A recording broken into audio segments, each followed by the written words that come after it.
Born Anna Sixkiller in the small town of Jay, Oklahoma, Anna Mitchell began her life as one of Iva Uluja Owens and Houston Sixkiller's 3 children. She spent her early years speaking, laughing, and playing in her native Cherokee language. This soon changed as she was forced to enter the Seneca Indian boarding school. These events would later shape her life, and little did she know that someday she would become one of the greatest and most influential potters that the Cherokee people have ever known.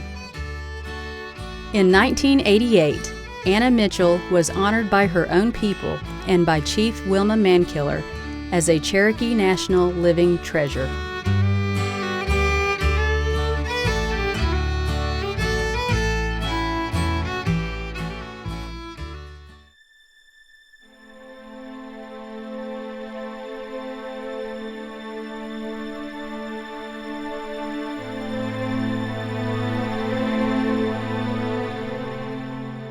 There was no light anywhere, and the animal stumbled around in the darkness.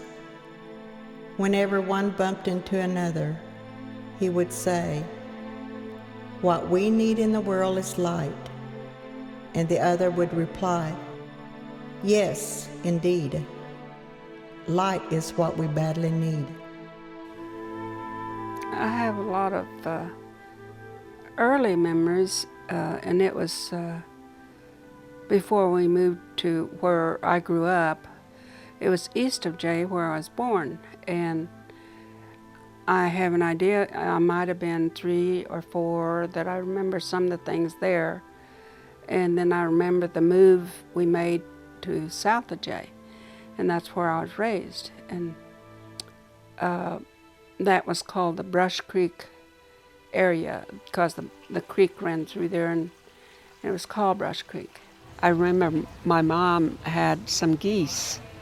She used to pluck the geese for pillows and things, you know. And my grandparents before her had geese.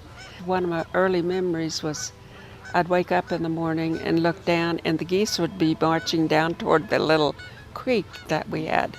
The community was pretty much Cherokee, and if there were other people there, they were part Indian, maybe married to a non-Indian, but they would be part Cherokee, because that was Cherokee allotment country. And but our churches were, the ministers were Cherokee, and they spoke, preached in Cherokee. And the other thing at that time, the Cherokee churches were teaching reading and writing in Sunday school. You could learn to read and write because you already spoke it in Cherokee at Sunday school. But since we were sent off to boarding school, we missed out on that. So I can't read or write or speak anymore. I can understand some, but they just wouldn't let us speak our language. They wanted us, I guess you'd say, immerse us in, as we called it, white life, and speak English.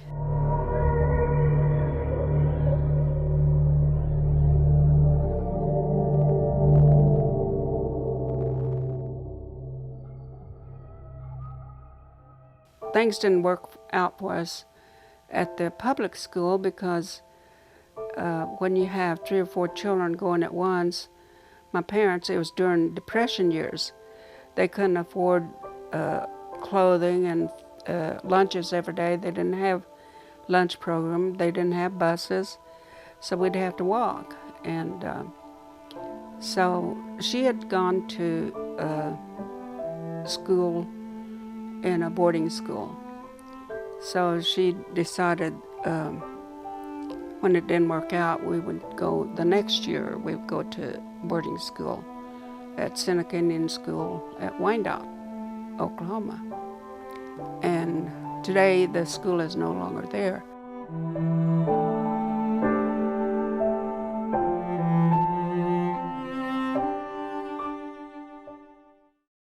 I was a Cherokee, in mind and spirit and everything growing up until I went to school.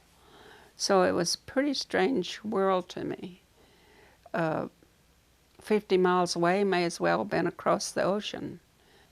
The thing that really broke my heart was I tried to be real grown up for my sister, even though she was just a little bit, a year and 2 months younger than I am. Well, she didn't care how hard she cried. When she wanted to cry, she cried. Well, that made me feel bad.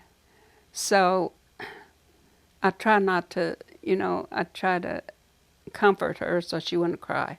And that was hard on me because not to cry with her, I wanted to cry with her, but I had to be a big sister and not cry. And so we just sort of go where out of earshot of people if we want to talk Cherokee. So we talk together. At night, we all slept in a dorm where all the little kids were. At certain time, they would turn the lights out with some kind of a switch so you couldn't get up and turn individual switch off.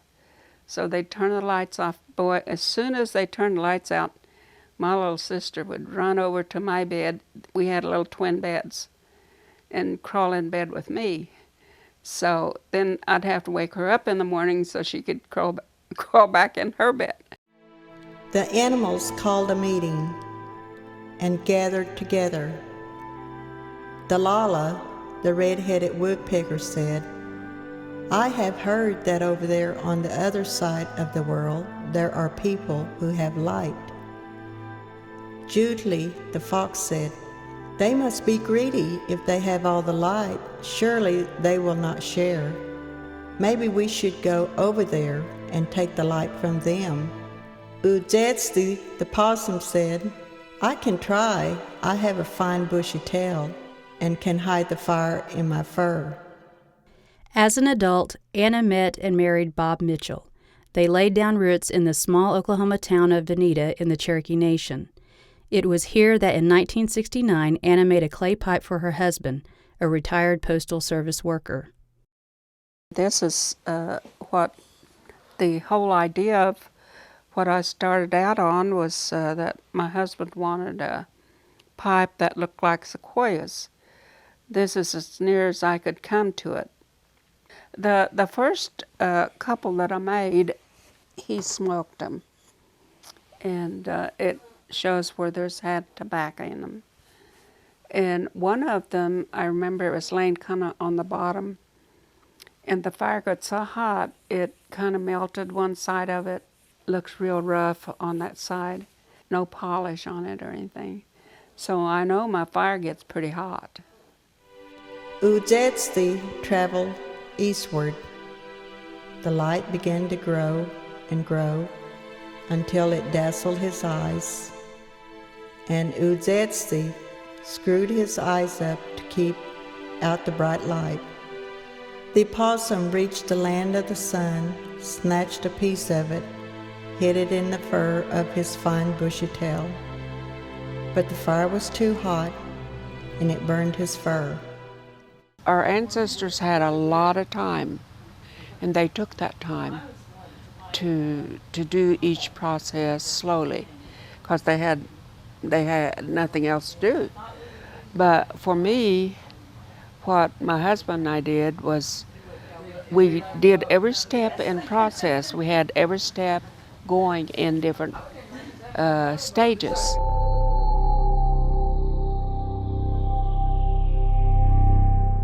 Well, today we're at the clay pit, and actually it's north of Veneta, about a mile.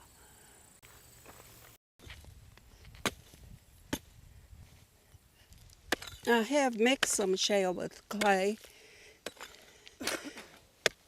Using some is okay, but not too much. A lot of this has the yellow in it, so it would be a mix of yellow and gray, so you'd have more of a red pot rather than a lighter color. we had our pond dug.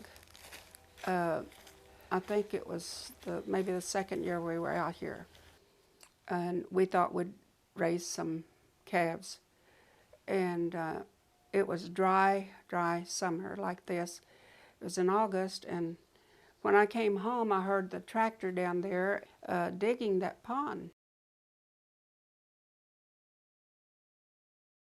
Ride their bikes up and down in it because it was dry. So I told him, I said, I'm going to make your pipe. I thought it was just like making mud pies or something, and you could just form it. And of course, I had no idea how I was going to form it to where it looked like a pipe. So I just tried a few of them, let them dry in the sun. When I went back the next day, they were all cracked. So I realized that there's more to clay, more to learn about clay than I knew how.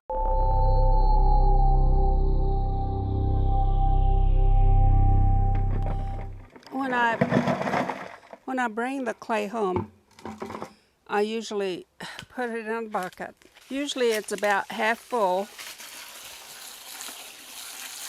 We overly water it.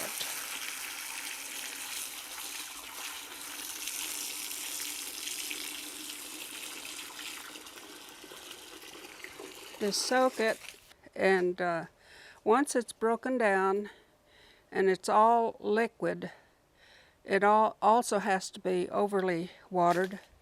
Then it looks like this vat. And what I'm going to do now is pour that in here so you can see how I strain it. In here,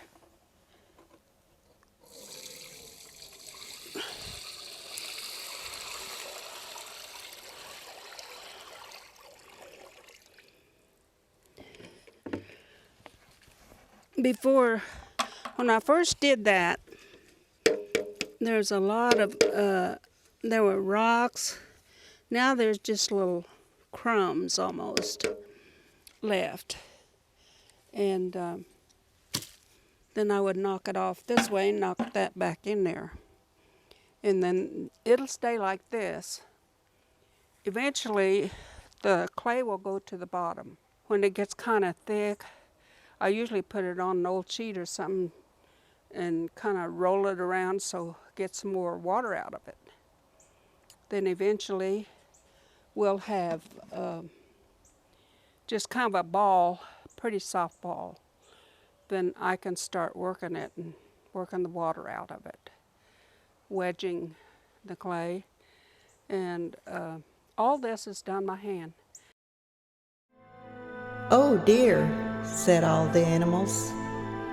"Our brother has lost his fine bushy tail. Still we have no light." "I'll go," said Suli the buzzard. "I have better sense than to put the sun on my tail.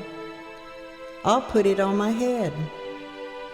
Suli the buzzard traveled eastward till he came to the place where the sun was.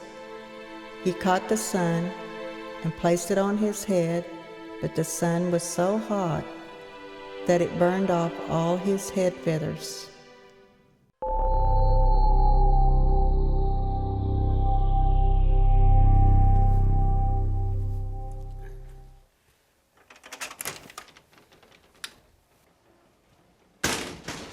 We're going to take some clay out here that's already been strained and everything. This is just hard clay. You can see how hard it is. And we're going to take it out and pulverize it. Okay, this is clay that's gotten hard again. It's been strained and ready to go. So if what we saw in the vat gets dry like this, then I bring it out here and pulverize it. If you use a moving motion,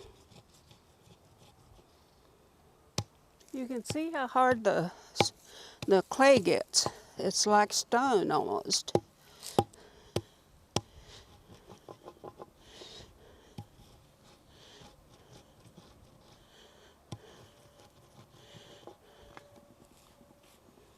course, you could break this up roughly like this and water it down again. But I like to do it dry and then store it dry. That way you don't have to do all this again. So,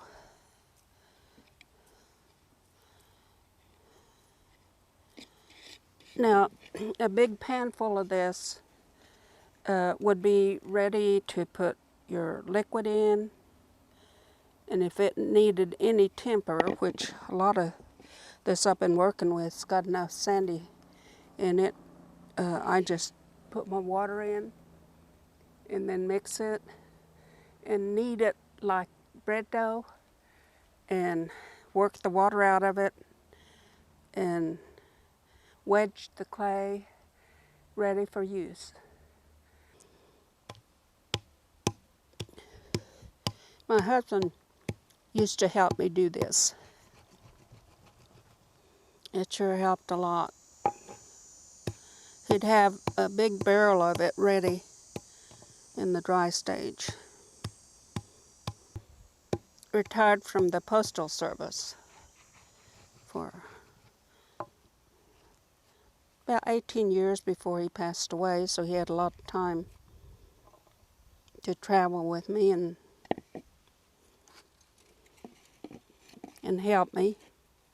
I understand that sometime when the Indians were on the move, they had just separate stones where they would work with it, and when they left that place, so people wouldn't find them, they just turn them over so they wouldn't look like they were utility stone.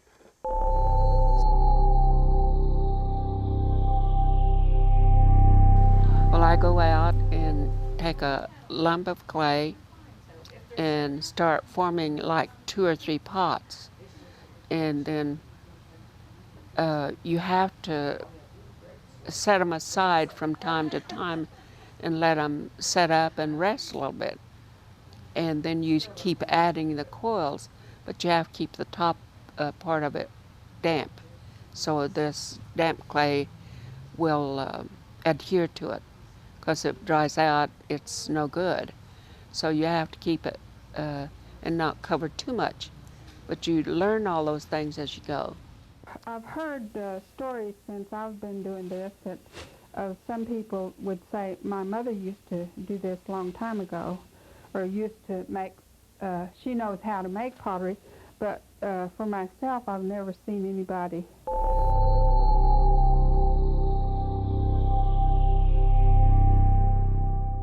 Use quite a bit of pressure so that what you're doing is you're bringing the clay upward and thinning it as you go. And it goes up. Pull the wall. Yes, pulling the wall upward to get your thinnest. That way you don't have to do any scraping or You go around it only once? Or?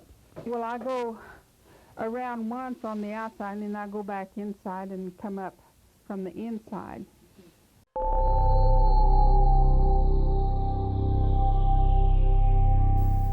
Okay, the next move would be see how much thinner that is than when we first started, and it's also taller. Now I'm going to stretch the pot outward and it'll thin it some more. You go all the way around. You're starting to do your symmetricals. You reverse it on the next round, because if you work in one direction too much, it'll stretch and be crooked.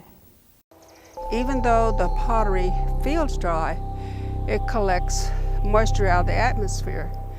So we'd bring them in to the house so they would kind of air dry in the house. And then we'd bring them out here the day, and a lot of times he'd put a tub up here while the fire was being built and pre-dry them. A slip is just liquefied clay, and this is my slip. This is my darkest color that I use, and I also use the same color of slip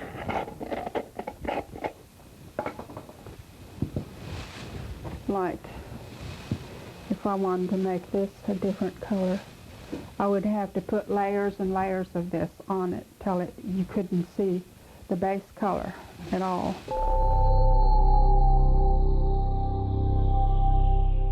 I enjoy when it's time to do the design, and polishing it takes a lot of strength and just a lot of time. But I think the design work and the kind of smoothing and that part of it is neat to me. One of the things that Cherokees used to roughen their clay pots was the corn cob. It makes a nice texture and nice design. All of my tools were found tools. I just tell him what I wanted, and he wasn't a carpenter or anything, but he would try to make them. And these were, these were a tool that we measured however big we wanted that design.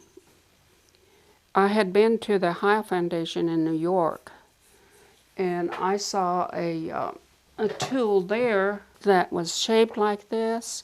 So I came home with the idea of using that idea of that tool that was made out of clay, and I made those prehistoric designs in the clay. I fired my pieces, and I use them like a rocking design.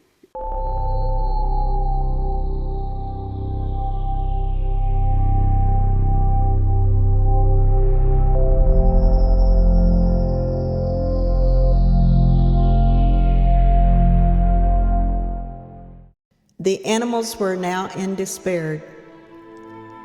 "What shall we do?" they cried. "Our brothers have tried hard. They have done their best. Everything a man can do. What else shall we do?" "They have done what a man can do," said a little voice from the grass. "But perhaps a woman can do better than a man," said the tiny voice from the grass. "Aya kanatneski ijan lisi. I'm your grandmother spider. Perhaps I was put in the world to bring you light."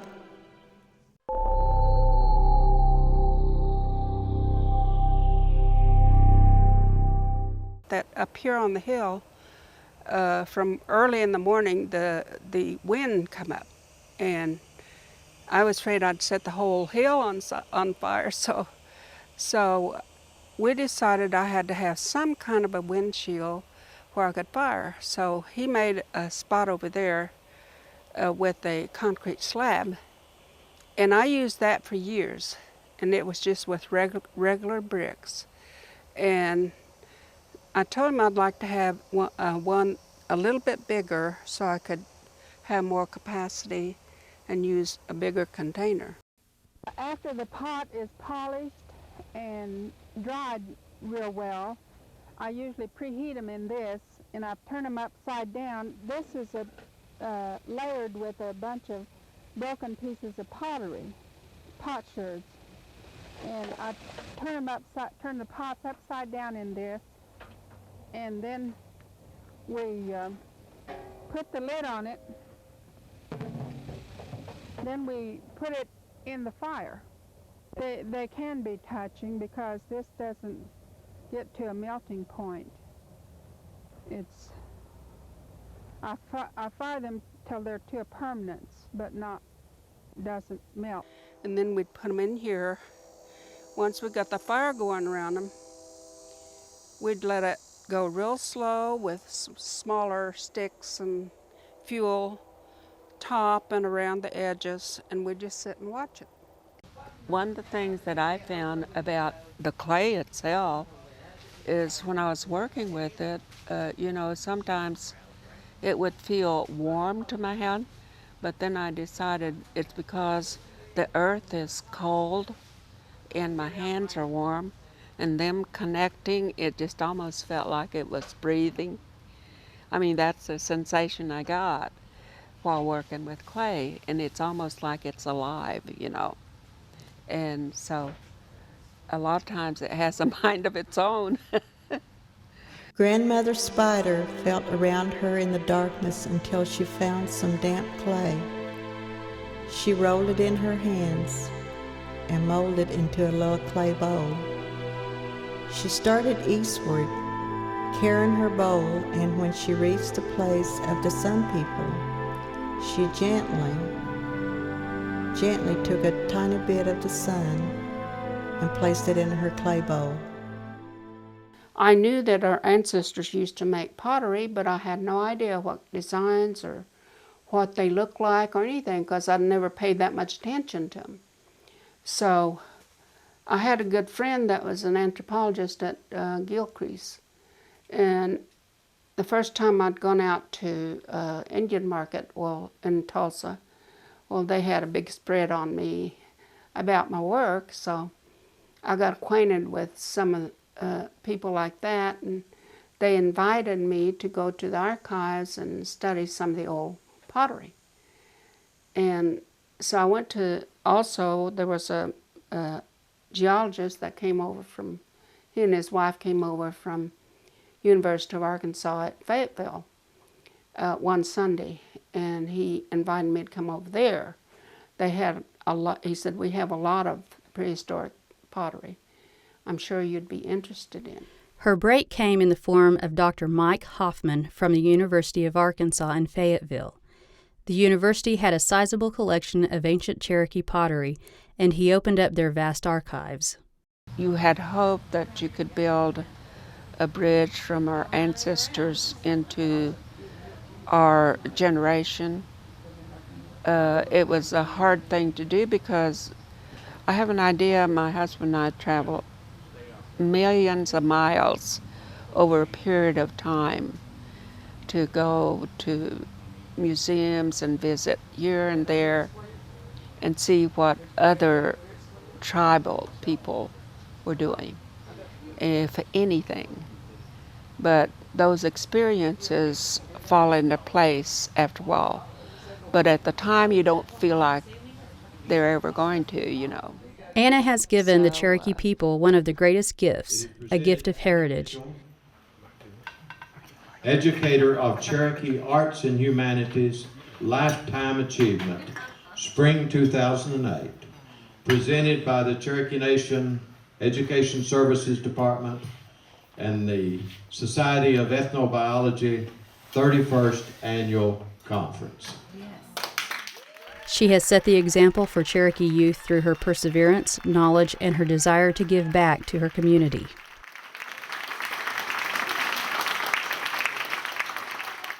This lost art is now safe in the hands of the next generation. The Cherokee Potters, led by Jane Osty, are continuing on the path that Anna began. And by continuing this art form, Jane and others continue to honor their culture and a woman that the Cherokees today call the mother of Cherokee pottery. It was an honor to be chosen as a living treasure. I had no idea I was going to be chosen. I didn't even know they were going to do this. So it was a surprise. Of course, I got a letter saying that they were going to, but I was so honored that they would choose me because this is my people. And I'd been recognized other places, but it's so nice to be recognized by your own people. Wadon Elisi. Thank you, Grandmother, the people said when she returned. We will always honor you. We will always remember you. And from then on, pottery making became a woman's work. And all pottery must be dried slowly in the shade before it is put in the heat of the firing oven, just as Grandmother Spider's bowl dried in her hand, slowly, in the darkness, as she traveled toward the land of the sun.